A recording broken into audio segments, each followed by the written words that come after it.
जिसकी वजह से शायद अब तक तो मैं समझता हूं कि 65 साल हो गए हमारा एक समाज का बहुत बड़ा वर्ग और तबका उससे वंचित है।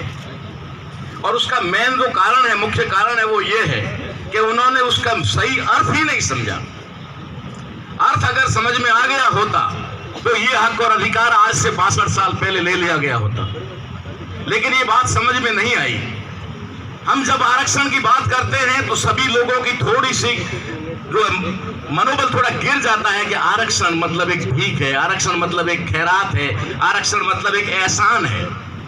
लेकिन हम लोगों ने इसे नहीं समझा और ना समझने की वजह से ही हम इतने पीछे रह गए। आज हमें 62 साल बाद में ही लड़ाई लड़नी पड़ रही है। 62 क्या 72 साल हो गए लगभग रिजर्वेशन संविधान को लागू हुए, जो जब मिल जाना था तो नहीं मिला।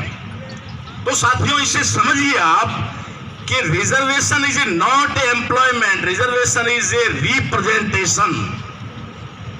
ये आपके प्रतिनिधित्व का मामला था। क्यों था?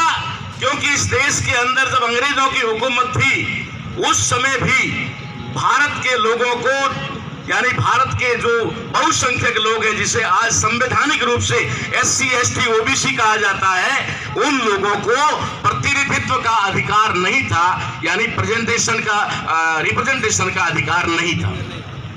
और एक वर्ग विशेष का उनके ऊपर एकाधिकार था। इसकी वजह से उन लोगों को प्रतिनिधित्व का अधिकार नहीं होने की वजह से वे लोग इन हक अधिकारों से वंचित थे। तो सबसे पहले तो हमें समझना होगा कि रिजर्वेशन है क्या? ये रिप्रेजेंटेशन है, ये प्रतिनिधित्व का मामला है। और ये प्रतिनिधित्व की पहली लड़ाई इस देश के अंदर ज्योतिबा फूले ने लड़ी थी। राष्ट्रपिता ज्योतिबा फूले ने पहली बार हमारे जो वंचित वर्ग है उसके प्रतिनिधित्व की लड़ाई लड़ी।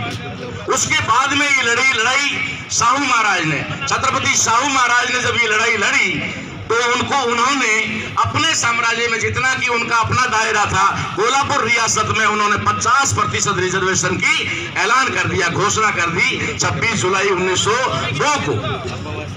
ये रिजर्वेशन रिप्रेजेंटेशन का मामला वहां से शुरू होता है, लेकिन हम लोग उसको समझ नहीं पाए और उसको नहीं समझ पाने की वजह से अब भी हम लोग सिर्फ आरक्षण की मांग कर रहे हैं, कोई भी प्रतिनिधित्व की मांग नहीं कर रहा है। जिस दिन प्रतिनिधित्व की मांग करोगे उस दिन आपको अपने हक और अधिकार मिल जाएंगे, दुनिया की कोई ताकत रोक नहीं सकती। अब मैं आपको बताता हूं हिस्ट्री कि जब संविधान लागू हो गया और संविधान में जब प्रावधान हुआ तो बाबा साहब अंबेडकर जब संविधान लिख रहे थे, बाबा साहब अंबेडकर अच्छी तरह से जानते थे कि मैं जिस मुकाम पे खड़ा हूं और जो कलम मेरे हाथ में भारतीय संविधान लिखने के लिए दी गई है, ये कलम OBC की वजह से है, ये कलम पिछड़े वर्ग की वजह से है। क्योंकि छत्रपति साहू महाराज कुर्मी जाति के थे और उनको विदेश में पढ़ने के लिए भेजने वाले बड़ौदा रियासत के सयाजी गायकवाड़ वो भरवाड़ यानी रबारी जाति के थे। वो जानते थे कि मेरे निर्माता OBC के लोग हैं, मैं अगर OBC के लोग नहीं होते तो मैं आज इस मुकाम पे नहीं होता। इसलिए बाबा साहब अंबेडकर ने जब संविधान में अधिकार देने की बात की तो आर्टिकल 340 में उन्होंने OBC यानी पिछड़े वर्ग को आरक्षण देने की बात कही। जैसे ही ये पता, मैं व्यक्तिगत बात करूंगा या कोई पार्टियों का दोष नहीं है, ना कोई बीजेपी हमारा बुरा कर रही है, ना कांग्रेस बुरा कर रही है। बीजेपी और कांग्रेस को संचालित करने वाले कुछ लोग हैं जो हमारा सत्यानाश कर रहे हैं। उस समय जब ये बात हमारे सामने आई, हमारे पुरखे ने कहा कि इस बड़े वर्ग को भी अधिकार मिलना चाहिए। आर्टिकल 340 की बात जब आती है तो जवाहरलाल नेहरू सरदार पटेल को तैयार करते हैं और कहते हैं कि डॉक्टर अंबेडकर तुम्हें अछूतों में शामिल करना चाहते हैं, डॉक्टर अंबेडकर तुम्हें अछूतों की लिस्ट में डालना चाहते हैं। इसलिए आर्टिकल 340 लिखते हैं। कौन पिछड़ा है, क्या पिछड़ा है? सरदार पटेल जाते हैं और बाबा साहब अंबेडकर से सवाल करते हैं और कहते हैं हु इज द बैकवर्ड?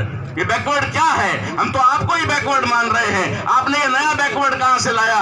बाबा साहब अंबेडकर तुरंत समझ गए और उन्होंने सोचा कि ये सवाल पटेल के दिमाग का नहीं है, ये सवाल कहीं और से आया हुआ है और इस सवाल का जवाब अगर मैं पटेल को दूंगा तो पटेल को समझ में आने वाला नहीं है। अगर मैं इसको उलझा दूंगा तो जो देना चाहता हूं वो भी नहीं दे पाऊंगा। इसलिए उन्होंने कहा ठीक है सरदार पटेल, जैसा आप कहते हैं ठीक वैसा ही मैं आर्टिकल 340 में लिख देता हूं, हु इज द बैकवर्ड, इसके लिए कमीशन नियुक्त किया जाएगा, राष्ट्रपति इसके लिए आयोग बिठाएगा और पूरे देश में एससी और एसटी के अलावा जो जातियां सामाजिक रूप से, शैक्षणिक रूप से, आर्थिक रूप से, राजनीतिक रूप से पिछड़ी हुई है उन जातियों को रिजर्वेशन दिया जाएगा। ये आर्टिकल 340 में प्रावधान किया, 341 में एससी के लिए और 342 में जो अभी आप दोहरा रहा हूं उन्होंने कहा। तो ये जो बात है ये 340वें आर्टिकल में क्यों डाली गई? क्योंकि बाबा साहब अंबेडकर जानते थे कि ये वर्ग कोई अलग नहीं है, एक ही वर्ग है। लेकिन जब ये हुआ उसके बाद में कांग्रेस की उस समय की सरकार ने यानी जवाहरलाल नेहरू ने कमीशन नियुक्त करने से मना कर दिया। जब मना कर दिया तो बाबा साहब अंबेडकर ने कानून मंत्री के पद से इस्तीफा दिया और इस्तीफा देकर वो कैबिनेट से बाहर आ गए। जब कैबिनेट से बाहर आ गए तो उन्होंने सोचा कि जब ये कैबिनेट के अंदर था तब चुप नहीं बैठता था, तो अगर बाहर आकर के चुप बैठने वाला है, इसलिए उन्होंने जब दबाव में आकर काका कालेलकर की कमीशन बनाया, लेकिन उसे लागू नहीं होने दिया, जिसको आप श्रीदानी के मुंह से सुन चुके हैं। मैं आपको सिर्फ इतना बताकर अपनी बात समाप्त करूंगा कि ये आरक्षण आपको इतने सालों तक क्यों नहीं मिला जो मिल जाना चाहिए। जब पढ़ाई शुरू हुई उस समय एससी एसटी के लोगों को रिजर्वेशन लागू हो गया और उन्हें नौकरियां मिलना शुरू हो गया, लेकिन ओबीसी का कमीशन और ओबीसी की पहचान न होने की वजह से ओबीसी को रिजर्वेशन नहीं मिला। तो जो आज की तारीख में ओबीसी की जातियां हैं उन लोगों को क्या कहा गया कि तुम्हारे हिस्से का ये एससी एसटी वाले खा रहे हैं, तुम्हें नौकरी इसलिए नहीं मिल रही है क्योंकि एससी एसटी वाले खा रहे हैं। जबकि एससी और एसटी को ऑल इंडिया लेवल पे अगर उस समय 22.5% मिलता था तो इंप्लीमेंट ही 11% नहीं हो पाया, तो 11% इंप्लीमेंट नहीं हो पाया तो 11% तो एससी एसटी का बाकी पड़ा है, तुम्हारा क्या खा लिया। लेकिन वो मूर्ख बनाता रहा, आपको मूर्ख बनाता रहा और अपना हिस्सा लेता रहा। जो 3% संख्या में है वो 70 और 80% के ऊपर कब्जा करता रहा। ये बात हमारे लोगों को समझ में नहीं आई, 40 साल तक समझ में नहीं आई और आखिर में आंदोलन करके ये रिजर्वेशन हासिल भी किया। तो जो आज की तारीख का आंकड़ा बताता हूं 2011 की जनगणना का, अगर माइनॉरिटी के लोगों को यानी मुसलमानों को और उनको ओबीसी के लोगों को अगर साथ में मिलाया जाए तो ओबीसी की संख्या 71% है, 71% है। 52 के भुलक्के में मत रहना आप, 71% और 26% एससी और एसटी 2011 की जनगणना के आधार पर है। ये दोनों को अगर मिलाया जाए एससी एसटी ओबीसी और माइनॉरिटी को तो ये 97% होता है और 97% खड़ा होकर के मंच लगा करके, बैनर लगा करके, पंडाल लगा करके भीख मांग रहा है, गिड़गिड़ा रहा है। हमें भी मिलना चाहिए, हमारी भी विसंगतियां दूर होनी चाहिए। इससे बड़ा हमारे लिए क्या कलंक का मामला होगा। इसलिए मैं कहना चाह रहा हूं कि आज कोई यहां पर कमी नहीं है। जिन लोगों को जरूरत है वो लोग यहां पर है। जो लोग अगर समझ जाएंगे तो दुनिया की कोई ताकत उनके हक और अधिकार को छीन नहीं सकती है। 71% का हक अधिकार का मामला है। मैं आपको बताना चाहूंगा आज इस ऐसी धरा पर बैठा हूं जो क्रांतिकारी वीर तेजा जी की धरा है।